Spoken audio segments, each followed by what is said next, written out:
Afternoon tea on board P&O's IONA is served in the Epicurean restaurant and priced at £17 per person.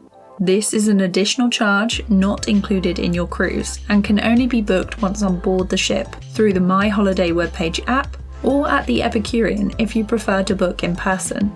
As this is a very popular experience and one we think is worth the extra cost, we would recommend booking during your first day on board, as early as you can, due to the limited spaces available. We had afternoon tea on day 4 of our cruise, which was a sea day.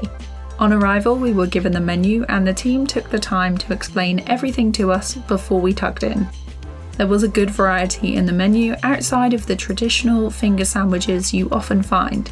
Savoury options included a tart, roll, and eclair with fillings, and there were alternatives available for those who had special dietary requirements.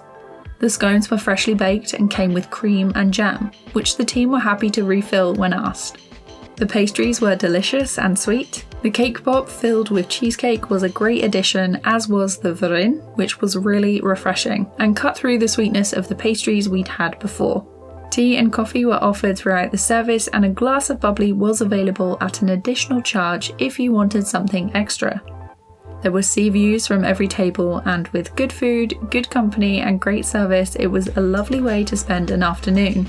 If you want to know more about our first ever cruise with P&O, take a look at this.